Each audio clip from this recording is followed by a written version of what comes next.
Whither Gold, winner of the 1996 International Currency Prize, sponsored by Bank Leaps, by Antal Fekete.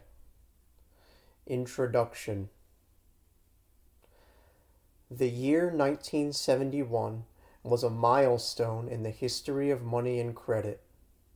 Previously, in the world's most developed countries, money, and hence credit, was tied to a positive value, the value of a well-defined quantity of a good of well-defined quality. In 1971, this tie was cut. Ever since, money has been tied not to positive but to negative values, the value of debt instruments. This innovation has had two immediate consequences, both of which are pointedly ignored in the technical and scholarly literature on the subject. 1. The power to reduce the world's total debt in the course of normal payments has been lost. Total indebtedness can now be reduced only through default or through currency depreciation. 2. Countries have lost the option to balance their current accounts with the rest of the world. Each country has to cope with unending deficits. The exception is a couple of countries that have been coerced into holding the debt of the world, upon which the burden of default and currency depreciation will eventually fall: Germany and Japan. As a result of these two features, the world's monetary system, which previously was patterned on the model of an anchor, is now patterned on the model of a weather vane. As the tide of unpaid and unpayable debt grows, so the value of money ebbs. That we have lost the facility to reduce the world's total indebtedness without resorting to default or monetary depreciation becomes clear at once if we consider the fact that a debt of X dollars can no longer be liquidated. If it is paid off by a check, the debt is merely transferred to the bank on which the check is drawn. The situation is no better if it is paid off by handing over X dollars in Federal Reserve notes, ostensibly the ultimate means of payment. In this case, the debt is transferred to the U.S. Treasury, the ultimate guarantor of these liabilities. But substituting one debtor for another is not the same as liquidating the debt. The very notion of debt maturity has lost all reasonable meaning previously attached to it. At maturity, the creditor is coerced into extending his original credit plus accrued interest in the form of new credits, usually on inferior terms. It is true that the option to consume his savings remains open to him, but is it not a strange monetary system, to say the least, which forces the savers to consume their savings whenever they are dissatisfied with the quality of available debt instruments or with the terms on which they are offered? Mainstream economic orthodoxy teaches that a depreciating currency is a boon to the country and a valid tool in the hands of the government to increase competitiveness and thus to reduce or to eliminate the current account deficit. A debased currency makes the country an attractive place for foreigners in which to buy and an unattractive place in which to sell. Exports are boosted, imports curtailed, thus the deficit is narrowed. This is one of the most pernicious doctrines ever concocted, as demonstrated both by theory and practice. Deliberate currency depreciation puts the country at a clear disadvantage, causing its terms of trade to deteriorate.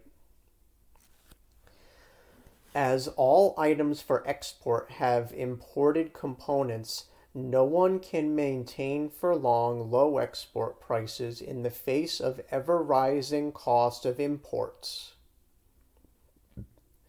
This theoretical remark is fully borne out by history as shown, for example, by the experience of the United States during the past 25 years. As the American government has been crying down the yen value of the dollar, the terms of trade of the U.S. vis-a-vis Japan is greatly undermined, creating an unending stream of trade deficits which the Japanese are obliged to finance. To be sure, the Japanese are also depreciating the value of their currency, but as long as they do it at a lower rate, which is what the Americans demand that they do, Japanese trade surpluses will continue unabated. The grievous faults of the prevailing monetary arrangements raise serious questions about the regime's stability and durability. The governments are busily constructing an enormous debt tower of Babel, apparently without giving the slightest thought to the wisdom or safety of their construction. The year 1996 marks the 25th anniversary of the brave new world of reckless debt breeding. A quarter of a century is not a great length of time in the course of history, but it might be sufficiently long to warrant an examination of this deliberate policy of heaping more debt upon unpaid and unpayable debts. Has the policy of unbridled credit expansion blindly embraced by the governments of the world some 25 years ago served the people well? Or do the negative results of this experiment call for a more careful examination of the principles involved than hitherto provided? The question is not raised, and the anniversary is being ignored by the opinion makers. A great deal of obfuscation surrounds the issue. Officially, the topic is off limits to scholarship and research. Anyone who dares to question the legitimacy of the world's present monetary arrangements or challenges the doctrine that the regime of irredeemable currency represents progress over obsolete metallic monetary regimes is browbeaten. His reward is official ostracism. Professional standing is reserved for those who pay lip service to the dogma that emancipation from a metallic monetary standard was a progressive, even necessary historical development. This essay attempts to defy the odds. It intends to show that the essence of the gold standard is not to be found in its ability to stabilize prices. That is neither desirable nor possible. It is to be found in its ability to stabilize the interest rate structure at the lowest level compatible with economic conditions, and thereby to keep debt within limits. In the absence of a gold standard, efforts to keep the rate of interest under control are doomed. Rising and gyrating interest rates bring about a wholesale destruction of values, as can already be seen in the bond and real estate markets, not to mention the Japanese stock market. Further delay in putting the cancer-fighting gold corpuscles back into the monetary bloodstream may bring about a credit collapse and chaotic conditions in the world economy, eclipsing the memory of the Great Depression. 1. A brief history of money. It was Karl Menger who, in his epoch-making book Grundsatz der Volkswirtschaft, or Principles of Economics, first published in 1871, elucidated the origin of money in terms of an evolution from direct to indirect exchange. Menger introduced the principle of declining marginal utility, asserting that anybody acquiring subsequent units of the same economic good will earmark the last unit for uses with lower priorities than those assigned to previously acquired units. This is paraphrased by saying that the marginal utility of an economic good is declining. It is possible to rank goods according to the rate of decline in marginal utility. The economic good with a marginal utility declining more slowly than that of any other is destined to become money. Constant marginal utility. In fact, the decline in the marginal utility of money is so slow that it may be considered negligible, so that the marginal utility of money is constant. In 355 BC, a keen observer of antiquity, Xenophon, in his work Ways and Means, a pamphlet on the revenues of Athens, described what we herein call the constant marginal utility of money in these words. Quote, "Of the monetary metal, no one ever possessed so much that he was forced to cry, 'Enough!' On the contrary, if ever anybody does become possessed of an immoderate amount, he finds as much pleasure in digging a hole in the ground and hoarding it as in the actual employment of it. And, from a wider point of view, when the state is prosperous, there is nothing that people so much desire as money. Men want money to expend on beautiful armor, fine horses, houses, and sumptuous paraphernalia of all sorts. Women betake themselves to expensive apparel and ornaments. Or, when the states are sick, either through barrenness of corn and other fruits or through war, the demand for current coin is even more imperative, whilst the ground lies unproductive, to pay for necessaries or for military aid. And if it be asserted that another metal is after all just as useful as the monetary metal, without gainsaying the proposition, I may note this fact, that with a sudden influx of the former, its value is depreciated, while causing at the same time a rise in the value of the latter." Unquote. The practical significance of the constant marginal utility of money can best be seen through examples. The government may open the mint for the free and unlimited coinage of a certain metal only if the marginal utility of that metal is constant. Equivalently, the central bank may post fixed bid-ask prices for an economic good only if it has constant marginal utility. The quality alone will guarantee an orderly and controlled flow of the metal into circulation in the form of coined money, and will make the orderly exchange of coined money for credit instruments possible. If the government violates this principle, then the mint and the central bank will be buried under an avalanche of inferior metal. This, in fact, happened in the 1870s. People continued to overwhelm the mints and central banks of the Latin Monetary Union with silver, while draining away their gold. In the end, the governments threw in the towel, closed the mints to silver, and instructed their central banks to stop the deluge by lowering the price of silver in terms of gold. In doing so, the governments were eating their words, as this effectively demonetized silver, something that they had said they would never do. The demise of bimetallism is an interesting episode in monetary history, yet it is not well understood by authors. Ludwig von Mises writes in Human Action, "In the second part of the 19th century, more and more governments deliberately turned toward the demonetization of silver.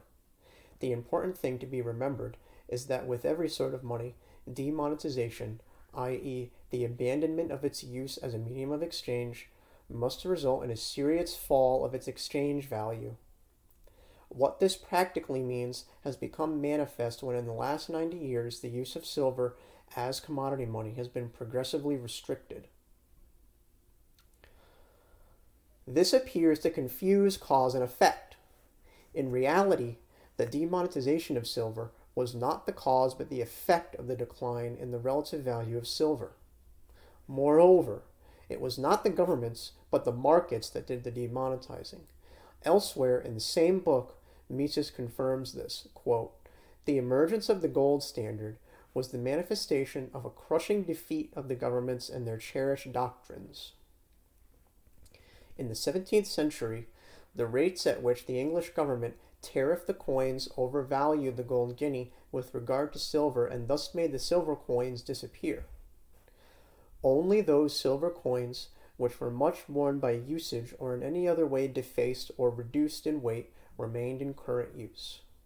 It did not pay to export and to sell them on the bullion market. Thus England got the gold standard against the intention of its government. Only much later did the laws make the de facto gold standard a de jure gold standard. The government abandoned further fruitless attempts to pump silver into the market and minted silver only as subsidiary coins with a limited legal tender power.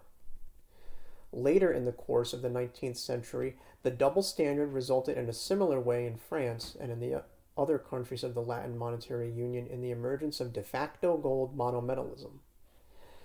When the drop in price of silver in the later 70s would automatically have affected the replacement of the de facto gold standard by the de facto silver standard, these governments suspended the unlimited free coinage of silver in order to preserve the gold standard. Unquote.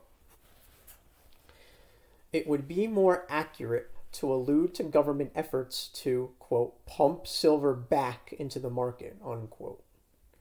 Silver that people were dumping at the doorstep of the mints. It was, of course, not any affection for gold, nor lack of affection for silver, that caused governments to abandon the latter. Governments were silverite by instinct. Moreover, bimetallism had been a lucrative, if illegitimate, source of revenues to them. They fought a fierce rearguard action, but at one point they realized that the battle to save bimetallism had been lost as silver no longer had the necessary characteristic of a monetary metal. It no longer had constant marginal utility. Further resistance to market forces would have meant unsustainable losses. The lesson from this historical episode is that the hands of the government can be forced by the people. It was the market that brought about the de facto demonetization of silver in the 19th century. The writing is on the wall that it may bring about the demonetization of irredeemable currencies in the 21st. The fixed bid-ask prices the central bank may post for the monetary metal, gold, are also called the lower-upper gold points, respectively. The upper gold point is closely related to the gold export point, above which the standard gold dollar is worth more in melted than in coined form, making it profitable to export it. The lower gold point is closely related to the gold import point, below which gold is worth more in coined than in bullion form, making it profitable to deliver imported gold to the mint, which explains how these points earn their names.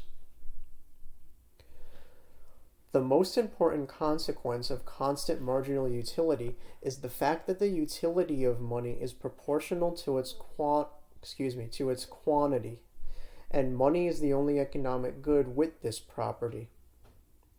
This fact was instrumental in the disappearance of barter. Because of declining marginal utility, barter involves losses. One can minimize these losses by bartering for goods with more slowly declining marginal utility. Clearly, the best terms of trade are reserved for those who barter for, with, the good having constant marginal utility. It is a misunderstanding to suggest, as Ludwig von Mises does, that the concept of constant marginal utility is contradictory because it is synonymous with infinite demand. Rather, It is the concept of demand that is contradictory and should not be used in deductive science except perhaps in a metaphorical sense. The appropriate interpretation of constant marginal utility is this. People are willing to accept money in discharge of debt in unlimited quantities, not because they want to hold wealth in the form of unlimited quantities of money, but because they understand that the way to minimize the inevitable losses inherent in any exchange is to execute it through the agency of money. Under the gold standard, all the gold above ground is deemed to be on offer for sale, as it is deemed to be in demand. The value of the unit weight of gold is independent of the number of available units. By contrast, consider the value of the unit weight of iron. Certainly not all the iron above ground is on offer for sale. The first unit weight of iron has a much greater utility to its owner than the one acquired last. The value of iron is determined by its declining marginal utility, making it depend on the quantity available. The difference in the behavior of the two metals in exchange is obvious. Menger introduced the concept of marketability of goods in order to elucidate the emergence of indirect exchange. A commodity with a lower rate of decline in its marginal utility is more marketable than another with a higher rate. The monetary commodity is the most marketable good, preferred by all market participants, even if they have already satisfied all their personal needs for it. Most marketable is synonymous to having constant marginal utility. There is no need to quibble about the use of the word constant in this context. The lowest rate of decline will result in a marginal utility that is constant for all practical purposes, as the marketability of the commodity with the property will snowball in time. The first gold coin received by an individual certainly has the same utility to him as the last. He can exchange both coins on exactly the same terms. The evolution of the monetary standard as the economic good with constant marginal utility or highest marketability is the crowning event in the transition from direct to indirect exchange, replacing the barter system with the monetary economy. The subjective theory of value, which explains price formation as a convergence phenomenon as opposed to the quantity theory of money that explains price formation as an equilibrium phenomenon, is a consequence of that evolution. Convergence is a process, while equilibrium is a state. The market is narrowing the price range within which transactions take place, in response to the activities of arbitrageurs. This analysis of price formation shows how the market process ultimately translates marginal utilities into market prices. The rise of indirect exchange has also made it possible for the first time to distinguish between buyers and sellers. Under barter, there is no such distinction. The emergence of money separates the buyers who give up and the sellers who expect to receive the monetary commodity in the exchange. It is precisely his command over the monetary commodity that puts the buyer in charge, making the sellers his servants. His control over the monetary commodity gives the buyer a choice. He can buy or he can refrain from buying. Sellers don't have the luxury of choice. If they don't sell, then they admit to failure and have to drop out of the rank of sellers. It is interesting to note that the regime of irredeemable currency attempts to abolish this prerogative. It puts pressure on the buyers to buy indiscriminately, before their buying power is further eroded by currency depreciation. The role of plunder. There is a certain confusion prevailing among authors in regard to the objective versus subjective nature of the value of money. It cannot be denied that all economic phenomena, including the value of money, find their ultimate explanation in the subjective value judgments of individuals. However, through a long chain of causation taking place over very long periods of time, a cumulative economic process has lent an objective character to the value of the monetary commodities.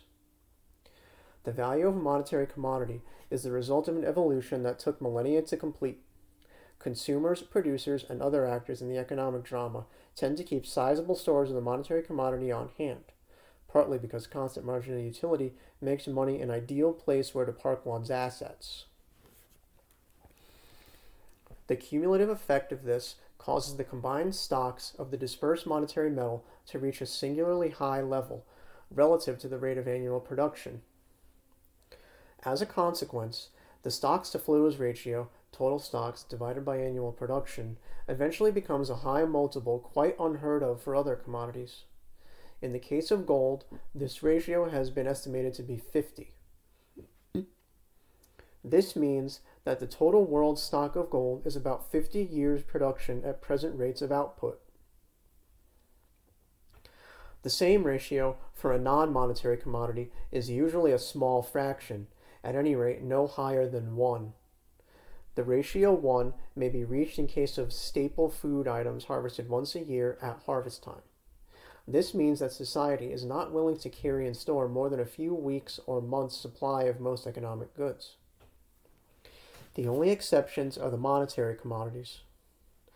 As the stock-to-flows ratio for the monetary metal is so high, the likelihood of an upstart commodity displacing it is remote.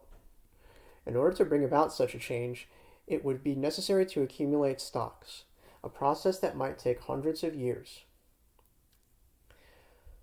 The displacement of silver by gold in the second half of the 19th century was, in effect, a case of monometallism replacing bimetallism, not a case of one monetary commodity replacing another, as explained above. Thus, the hegemony of the monetary metal, once established, can hardly be challenged. It is possible to argue that the value of gold, unlike that of other goods, is objective. It is rooted in the objective fact that the world's accumulated stock of gold is a high multiple of the annual flow of new metal from the mines, a fact independent of subjective value judgments. As already stated, this is not to deny that ultimately value must be explained by subjective considerations. But in assigning a subjective value to gold, the human mind must first deal with the objective fact that large and well-dispersed stocks of gold exist, relative to which the flow of new gold from the mines is small. The suggestion that the value of the monetary metal has often fallen, constant marginal utility notwithstanding, reflects a confusion of ideas. Historical examples cited in support of that suggestion are the dispersal of Persian gold after the sack of Persepolis by Alexander the Great in 331 BC, and the dispersal of the Incas' silver and gold after the sack of Cuzco by Francisco Pizarro and the conquistadors in 1533 AD. Both events have been followed by periods of pronounced and prolonged price rises all over the trading world, making the impression that the monetary metals have lost value. The pat explanation offered for this phenomenon is the quantity theory of money. The value of silver and gold is no different from the value of other commodities, so the argument goes. They are determined by available quantity. Whenever they become more abundant, as they did in 331 BC and again in 1533 AD, these monetary metals suffer a loss of value. However, the suggestion that the value of gold may decline under a gold standard is preposterous. The length of a measuring rod in terms of itself as unit is always 1. The correct interpretation of these historical episodes has nothing to do with the quantity theory of money, which is a pernicious doctrine. An across-the-board increase in prices is one thing, and loss of value of the monetary unit is another. The former may occur in case of general scarcity, quite independently of the latter. In analyzing these historical episodes, we must carefully note the role of plunder in each case. Wherever large stores of certain goods fall prey to plunder, scarcity results. The prices of these goods rise, and will stay high as long as scarcity persists. An apparent exception to the general rule is the plunder of stores of precious metals that is never followed by a rise, but is often followed by a fall in value. Can this paradox be reconciled with the principle of declining marginal utility? Well, I argue that the value of gold cannot fall, any more than the value of other commodities can as a result of plunder. The key to the paradox is the fact that plunderers do not want gold for its own sake. just as the bank robbers do not want banknotes for their own sake. What they ultimately want is a host of goods. Bank robbery is the quickest way to loot society's store of marketable goods. Likewise, when a large store of gold is plundered, it is economically equivalent to the plunder of stores of all kinds of marketable goods. Thus, then, prices rise in the wake of plundering gold are explained by the subsequent scarcity of marketable goods. Higher prices, always and everywhere, indicate greater scarcity of goods, never a greater abundance of gold. Plunder, modern style. In the same light, I wish to examine the across-the-board price rises that occurred under the gold standard in 1896 to 1921, and again in 1934 to 1968. These episodes are no more explained by a greater abundance of gold than are those of the 331 BC and 1533 AD. The key to understanding of these, surprising as it may sound, is also plunder, making marketable goods relatively scarcer. It is true that the plunder involved is of a subtler kind than the brutal events of 331 BC and 1533 AD. Subtle or not, plunder remains plunder. Here is what happened. As monometallism was gaining ground over bimetallism, there was a great increase in gold prospecting and production. However, a funny thing happened to gold on its way from the mines to the mints. Central banks hijacked it in order to build a credit pyramid up to 20 times as great upon their increased gold reserve. Without this interference from the banks, there would have been no extra demand for marketable goods, and hence no price increases, regardless how fast output of new gold may have grown. The new gold would have entered circulation in coined form. The Harberlew-Purgow effect, to be described in the next paragraph, would have prevented any across-the-board price increase. The real cause of price increases in the inflationary episodes of 1896 to 1921 and 1934 to 1968 was not the pronounced increase in gold output. It was the unwarranted credit expansion engineered by the central banks that hijacked the gold. The same is true of the California gold rush and other similar episodes. Prices of goods and services rose in California in the wake of the 1848 discovery of gold because of the scarcity caused by the influx of newcomers. But why did prices also rise in New York and elsewhere a little later? Well, they did because of the unwarranted credit expansion that the banks in New York and elsewhere constructed upon the hijacked gold that was not allowed to flow into circulation. If anyone denies this proposition, then he assumes the burden of proof that no credit expansion took place following the California gold rush. Clearly an impossible task. Consumers controlling the gold coin could effectively resist price rises either in delaying purchases or in buying alternative products and in shifting custom. An across-the-board price increase would represent a capital loss inflicted upon holders of the gold coin, who would scramble to recoup their losses by restricting purchases. Voluntary restraint on consumption is the ultimate factor blocking price increases.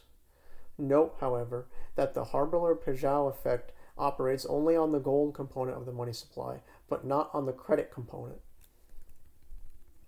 As far as the latter is concerned, restricting purchases is an empty gesture. It is true that the holders of banknotes also suffer capital losses represented by the price rise, but because they are creditors to the extent of their holdings of fiduciary media, another group of people, their debtors, will have experienced an equivalent capital gain.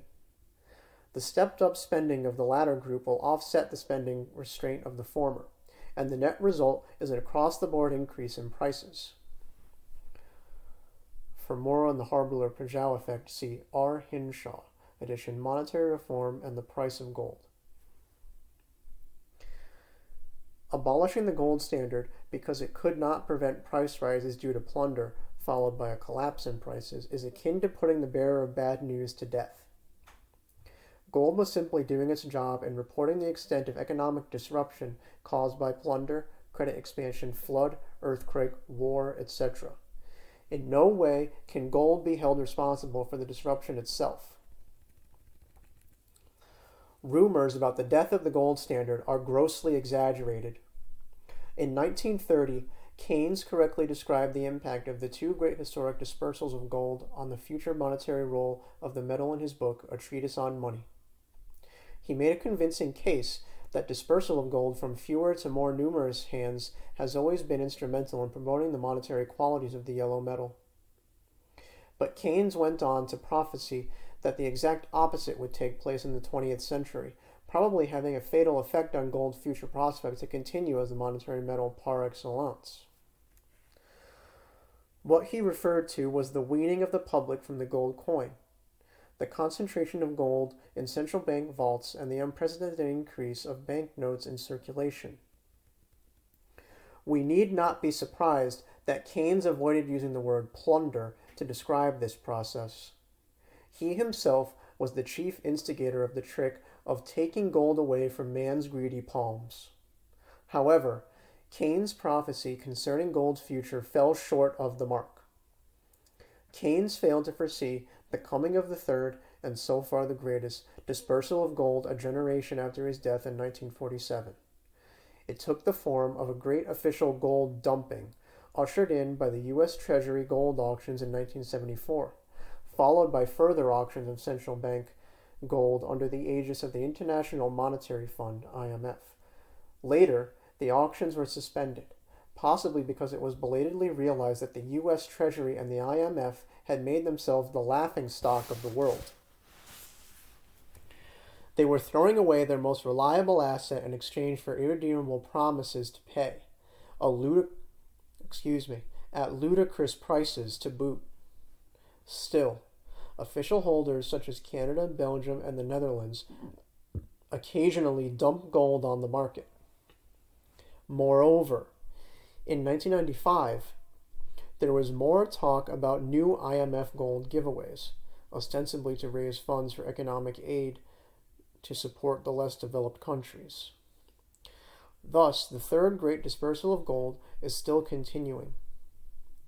It may be confidently predicted that the ultimate effect will be the same as that of previous historic dispersals, a reconfirmation of gold's position as the paramount monetary asset of the world. The irony is that the authors of these gold dumpings were the most ardent students of Keynes, but they completely misunderstood the teachings of their prophet about the consequences of gold dispersal. When all has been said and done, these authors will appear as foolish as King Canute ordering the ocean to recede.